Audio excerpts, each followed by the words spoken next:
tendrils, thought Ralph, as he clung to the Virginia creeper and filled his lungs with the cool night air that was such a relief after the stuffy drinking glass. "I've always wanted to climb down this vine and explore the ground floor," he reminded himself grimly, "and now I have to." Ralph had never before been outdoors beneath the moon and the stars. He felt small and frightened and alone. Slowly, paw over paw, he worked his way along the shoots and tendrils. An owl, uncomfortably close in a pine tree, hooted, and Ralph huddled shivering in the shadow of a leaf, aware that he was losing precious seconds. A night wind rattled the windows and the owl glided off across the parking lot. Ralph inched his way down the vine. It was a long winding route full of detours to the ground floor window, which, to Ralph's relief, was open. Upon reaching the sill, Ralph leaped to the floor of the room, in which 3 young men of college age were sleeping, 2 in beds and 1 in a sleeping bag on the floor. An aspirin. I must find an aspirin, thought Ralph, darting under the bed. He bumped into a dust mouse, which startled him, but he did not find an aspirin. He was in such a hurry he ran right over the man in the sleeping bag instead of taking time to go around. There, under the dresser, gleaming in a shaft of moonlight, he saw a round white pill. He went closer. Yes, it really was an aspirin tablet. At last! Ralph was positive it was an aspirin and not some other pill because it had letters stamped on it. Ralph could not read the letters, but he knew they stood for an aspirin. He had been warned about them often enough. Now all Ralph had to do was figure out how to get the pill upstairs to room 215. Telling himself that in spite of all that had happened that night, it could not be much past 1 o'clock in the morning, Ralph half pushed and half rolled the aspirin tablet around the man in the sleeping bag to the door. He shoved it under the door and with great difficulty squeezed under himself. The first floor carpet was thicker and of better quality than that of the second floor. Ralph worked his way with the aspirin down the hall to the lobby where the night clerk was asleep on a couch. The glassy eyes of deer heads mounted on the knotty pine walls seemed to stare at Ralph. So did the giant eye of the television set. Slowly he moved his precious load across the lobby to the stairs, and there he stopped. How could he manage to get that aspirin up the stairs? He picked it up and tried lifting it, even though he knew he could not reach the first step with it. The night clerk tossed on the couch and made a gobbling, snorting noise. Ralph dropped the aspirin in a panic and looked wildly about for a hiding place. With one terrified leap, he dived under the grandfather clock between the elevator and the stairs. It was immediately plain from the dust that no one ever cleaned under the clock. Ralph struggled to control a sneeze. Above him, the works of the clock began to make grinding noises. Achoo! The sneeze could not be held back.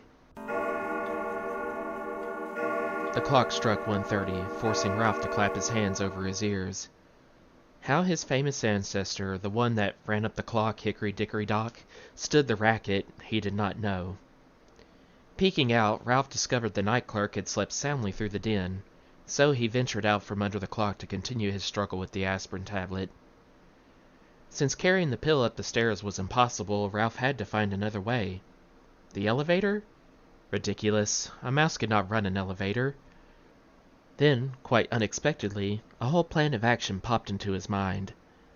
Ralph had a genuine inspiration. First, he rolled the aspirin to a safe place behind the ashtray stand beside the elevator. Then, empty-pawed, he climbed the stairs to the second floor and ran down the hall to room 215, where he squeezed under the door. Keith was still half awake, his eyes glinting with fever under their heavy eyelids.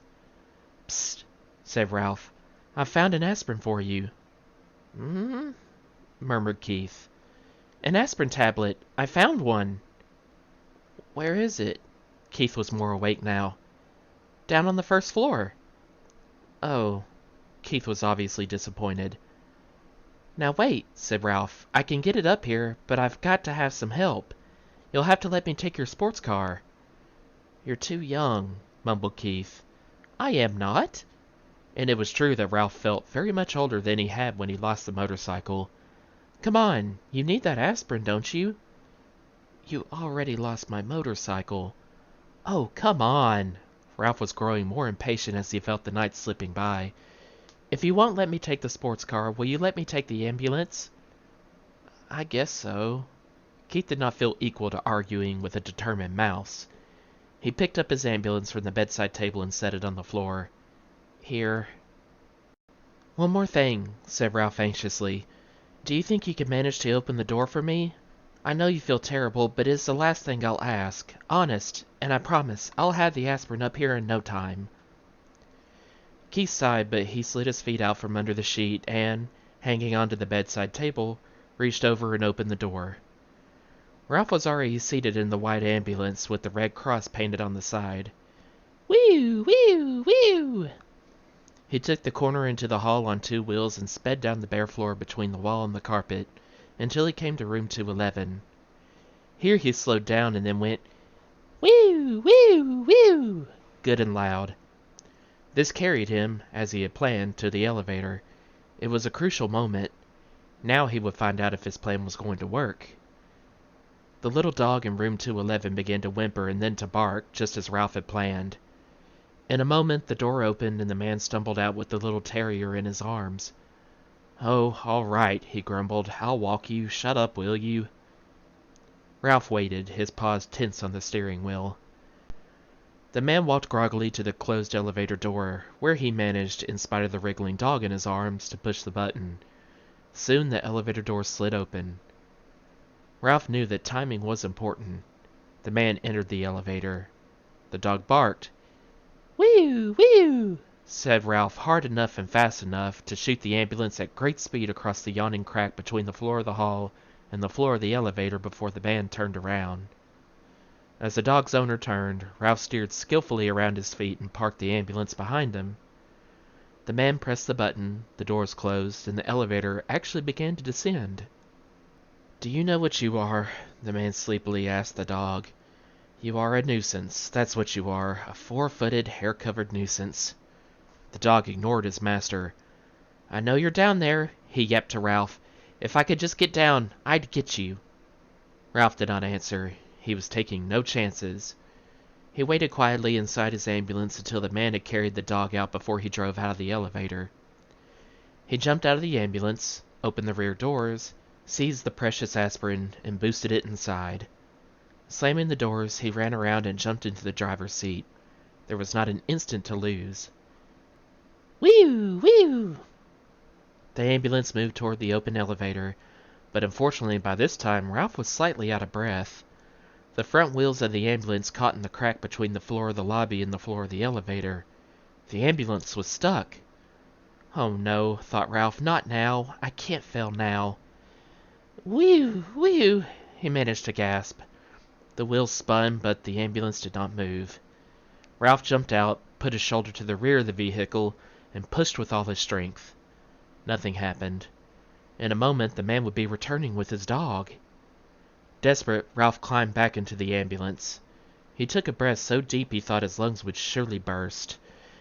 Whew, whew, whew! He made the sound hard and fast and high-pitched. The wheels spun.